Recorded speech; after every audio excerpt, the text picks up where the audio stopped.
Puji Tuhan, salam sejahtera di dalam kasih Tuhan Yesus Kristus, Bapak Ibu Saudara, dimanapun kita berada, khususnya keluarga GPDI El Shaddai Magelang.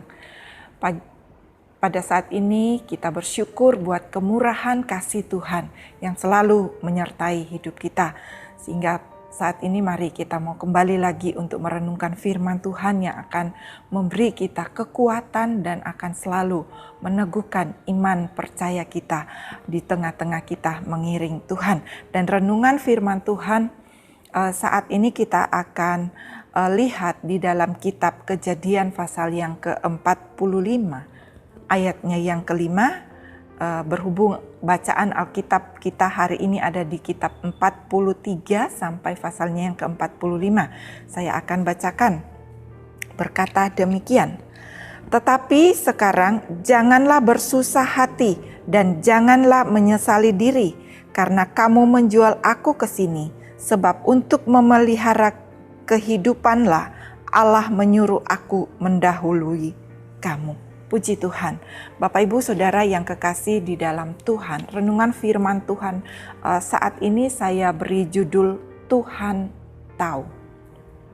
Setiap peristiwa yang terjadi yang kita alami tidak lepas dari pengawasan mata Tuhan. Kenapa? Karena Tuhan tahu dan Dia memiliki suatu tujuan di balik setiap persoalan, penderitaan, dan sakit penyakit yang kita alami. Dan segala keadaan dan pergumulan apapun yang kita hadapi. Seperti kalau kita melihat dari firman Tuhan yang dikatakan di dalam kitab Mazmur, pasalnya yang ke-139 ayatnya yang pertama sampai ayatnya yang ketiga. Kalau kita lihat di sana, saya akan bacakan Mazmur 139 ayatnya yang pertama sampai ayatnya yang ketiga. Dikatakan demikian, "Tuhan, Engkau menyelidiki dan mengenal aku. Engkau mengetahui kalau aku duduk atau berdiri. Engkau mengerti pikiranku dari jauh. Engkau memeriksa aku kalau aku berjalan dan berbaring. Segala jalanku Kau maklumi." Dan Bapak Ibu Saudara yang kekasih di sini, kita lihat juga dikatakan di dalam Ayub pasalnya yang ke-23 ayatnya yang ke-10. Di sana dikatakan demikian. Ayub 23 ayatnya yang ke-10 dikatakan, "Karena Ia tahu jalan hidupku, seandainya Ia menguji aku akan timbul seperti emas."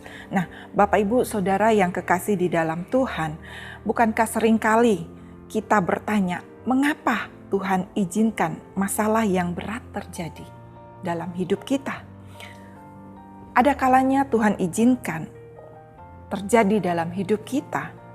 Banyak hal adalah untuk memproses, membentuk, mengembangkan karakter kita sebagai orang yang percaya kepada Tuhan. Nah, Bapak Ibu Saudara, kalau kita melihat dari ayat renungan yang kita baca ayat renungan yang menjadi renungan kita di pasal yang ke-45 ini, ayatnya yang kelima, Bapak Ibu Saudara, di sini kita dapat melihat dan belajar dari kisah hidup Yusuf yang sungguh luar biasa ini.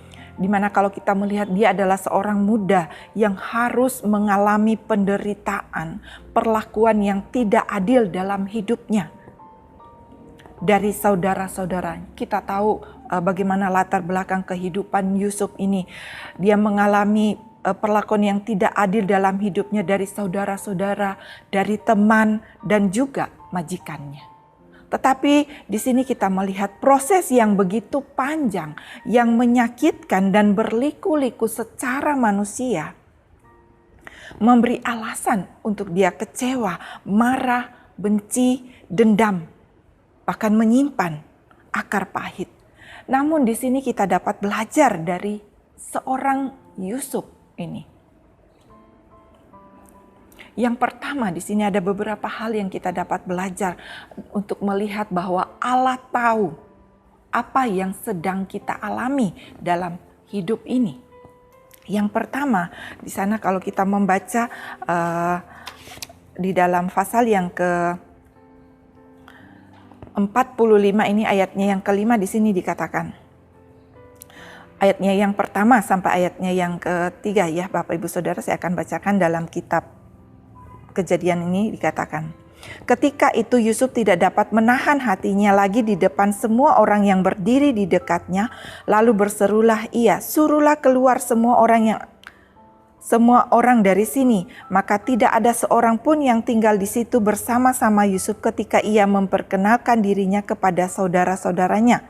Setelah itu menangislah ia keras-keras sehingga kedengaran kepada orang Mesir dan kepada seisi istana Firaun. Dan Yusuf berkata kepada saudara-saudaranya, "Akulah Yusuf, masih hidupkah Bapak?" Tetapi saudara-saudaranya tidak dapat menjawab sebab mereka takut dan gemetar menghadap dia. Lalu kata Yusuf kepada saudara-saudaranya itu, "Marilah dekat-dekat." Maka mendekatlah mereka, katanya lagi, "Akulah Yusuf saudaramu yang kamu jual ke Mesir. Tetapi sekarang janganlah bersusah hati dan janganlah menyesali diri karena kamu menjual aku ke sini, sebab untuk memelihara kehidupanlah Allah menyuruh aku mendahului kamu." Nah, Bapak Ibu Saudara yang kekasih di dalam Tuhan, di sini kita belajar dari Yusuf ketika dia mengalami hal yang begitu menyakitkan hatinya, tetapi di sini Yusuf mampu memberi pengampunan kepada saudara-saudaranya. Yusuf di sini memiliki satu karakter yang mulia. Dia tidak menyimpan sedikit pun dendam terhadap mereka. Walaupun dia telah mengalami perlakuan yang tidak adil dari saudara-saudaranya yang menyebabkan hidupnya menderita. Kenapa? Yusuf mampu memberi pengampunan kepada saudara-saudara karena dia tahu Allah mengerti dan Allah tahu kehidupan mereka. Allah tahu, itu sebabnya dia katakan kepada saudara-saudaranya yang berada dalam ketakutan saat itu ketika saudara-saudaranya mengenal bahwa dia adalah Yusuf.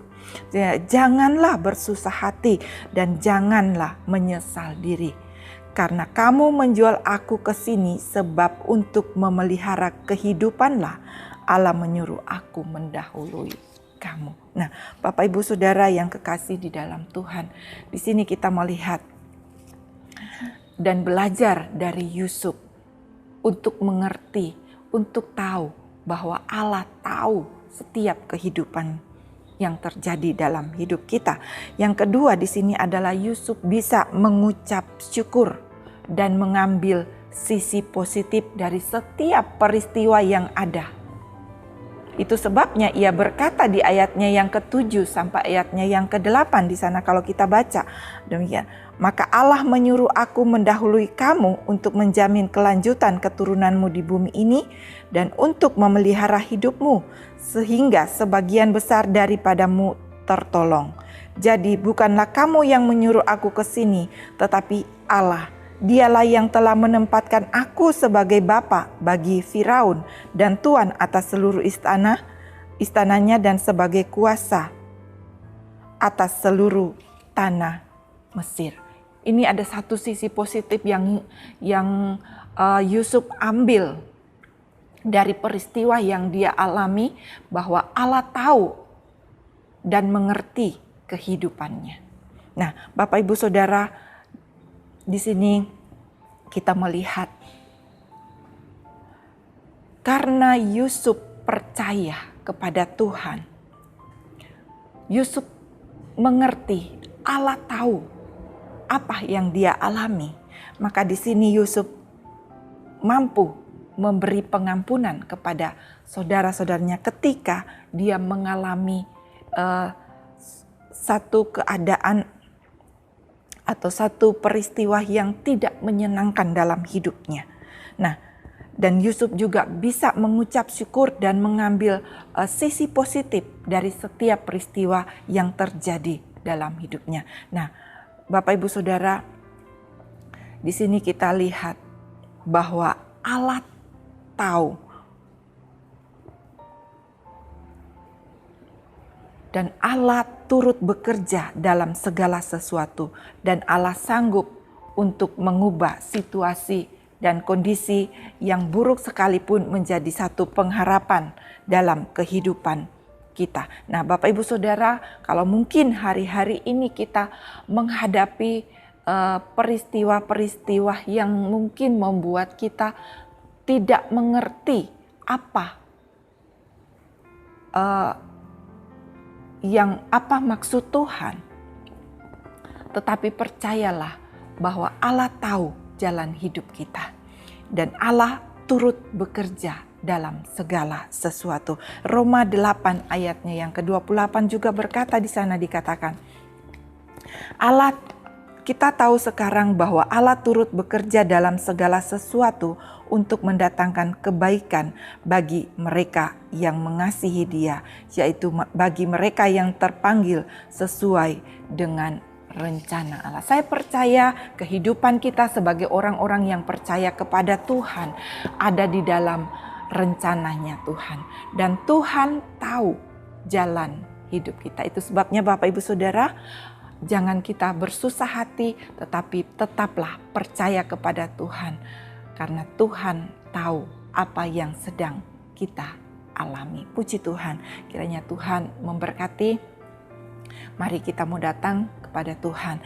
Bapa yang ada di dalam sorga, kami bersyukur buat kemurahan kasih Tuhan yang sudah menyertai kehidupan kami. Dan pada saat ini kami dapat mengerti bahwa Engkau adalah Allah yang tahu dari setiap kehidupan yang kami alami hari-hari ini. Dan Tuhan, saat ini kiranya perkataanmu diam dengan segala kekayaannya di dalam kehidupan kami, umat-umat-Mu, Jemaat GPDI El Shaddai Magelang, sehingga kami dengan segala hikmat mengajar dan menegur seorang akan yang lain, dan sambil menyanyikan mazmur dan puji-pujian dan nyanyian rohani, kami mengucap syukur kepada Allah di dalam hati. Terpujilah Engkau Allah yang kami sembah, Allah yang mengasihi kami. Di dalam nama Tuhan Yesus Kristus kami mengucap syukur. Haleluya. Amin. Puji Tuhan.